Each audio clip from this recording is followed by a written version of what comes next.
ongoing studies in the life of Job as we look at and consider the question of suffering. I'm Pastor Gregg of Grace Bible Church in Fort Worth. We're glad that you're with us today as we continue our studies in God's Word.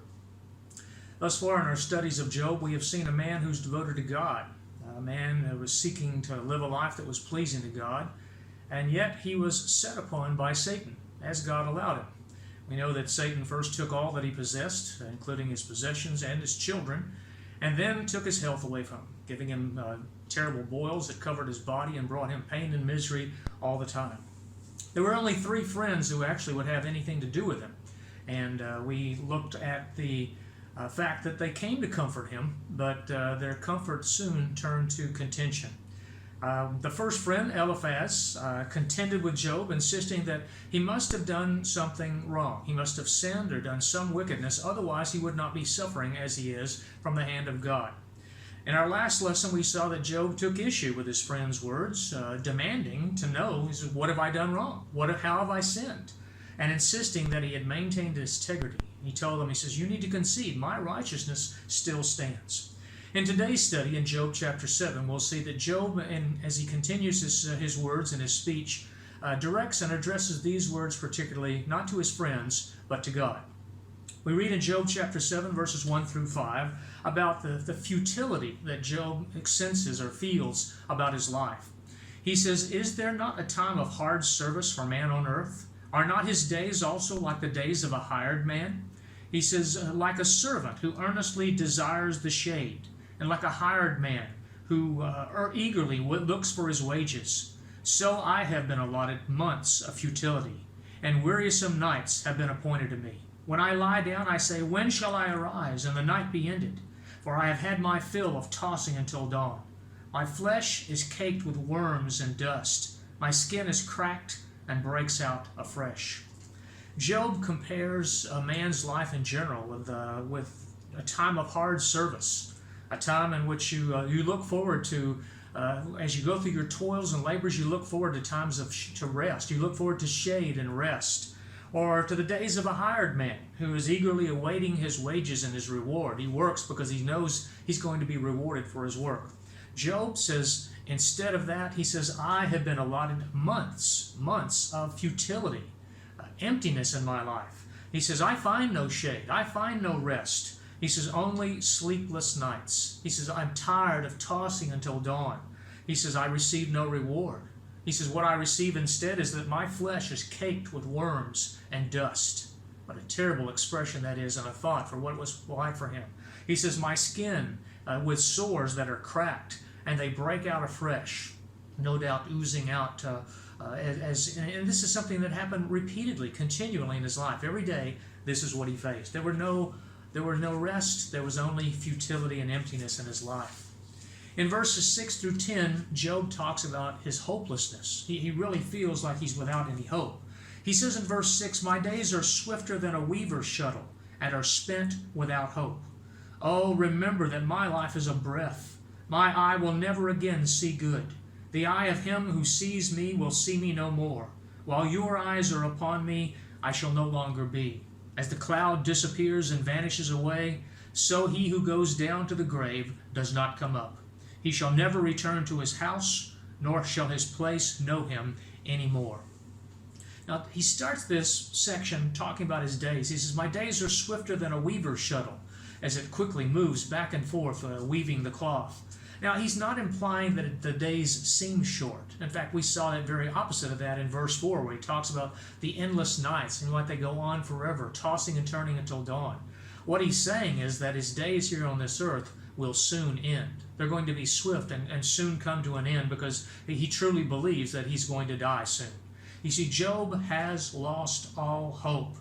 He says, my life is spent without any hope for the future. No hope for recovery, no hope for restoration, no hope for rest. He says, my life is a breath. Now, a couple of different ideas of what that may mean. It may mean that it's just a short time that it's going to be. It could be that he's talking about the fact that my life is just nothing more than vanity, kind of empty air, that it has no value, no worth at all. He says, my eyes will never see good again.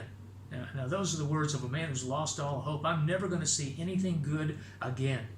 He says, those who are going to see me now, he says, they're going to see me no more because I'm going to die. Your eyes are upon me now, but I shall no longer be.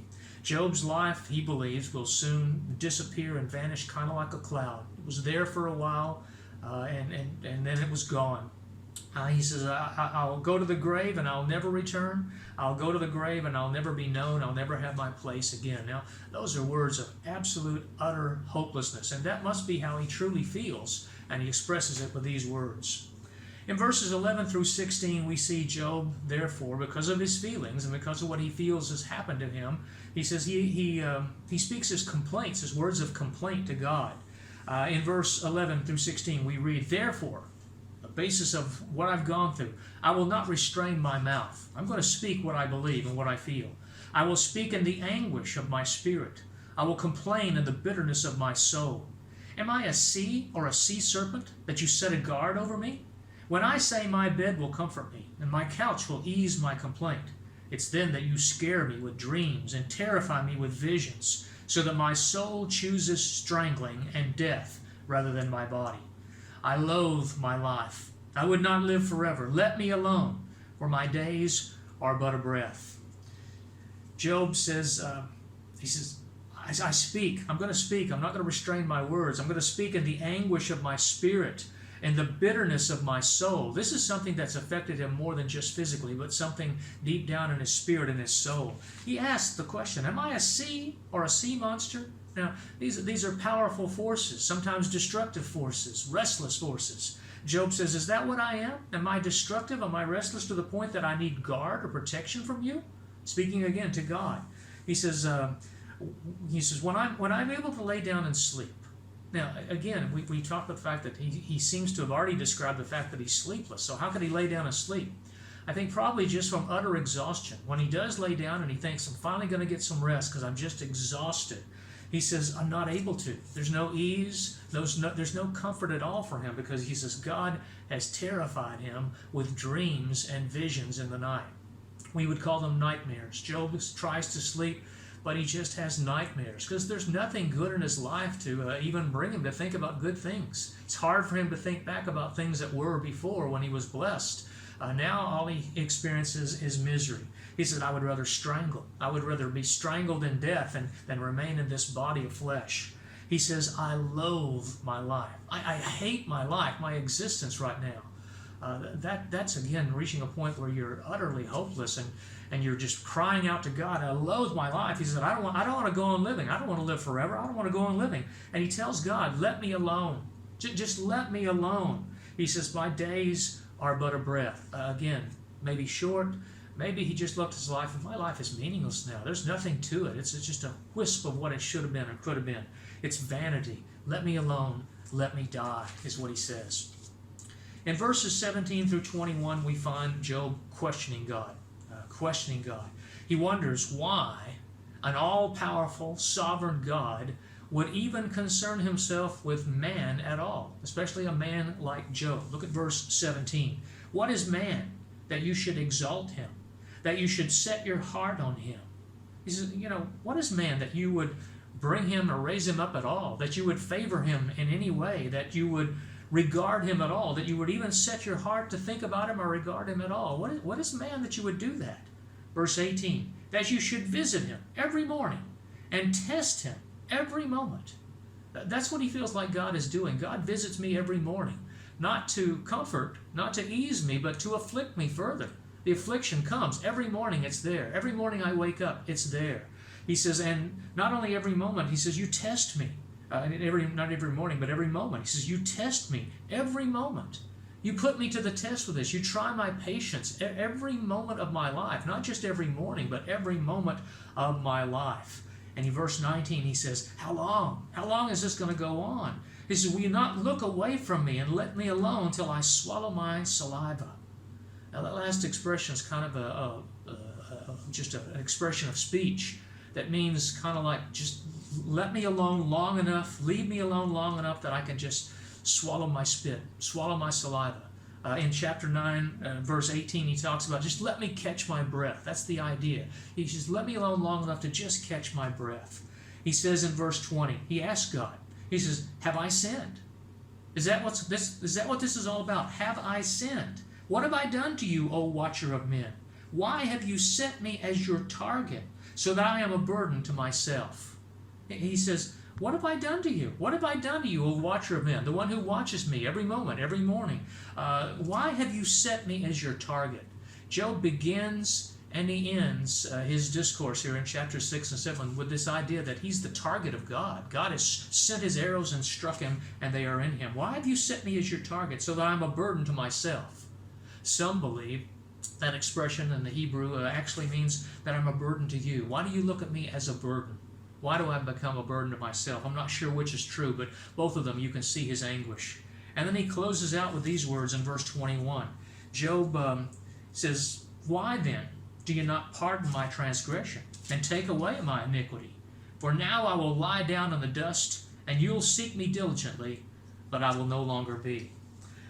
He seems to be asking, if I have sinned, and I deserve all this, though he doesn't know how or why, he doesn't know what the sin is, then why don't you pardon me and take it away? Why don't you take away my transgression and my sin? Deal with it and basically let me die. For now, he says, I just want to lie down in the dust and die. That's the best that Job can expect of his life at this point.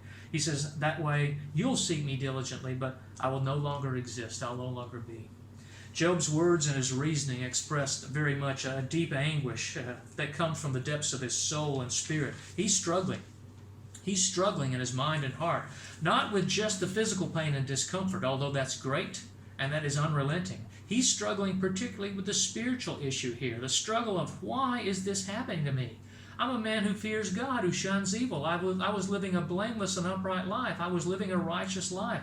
Why has such misery come upon me? Now, we have to remember as we think about this, neither Job nor his friends know about the conversations that took place between God and Satan in Job chapters 1 and 2.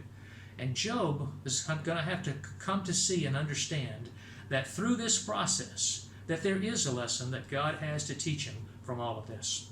Hope you will join us next time as we look at the second friend, a man by the name of Bildad, as he gives his thoughts on Job's situation and Job's attitude about it all.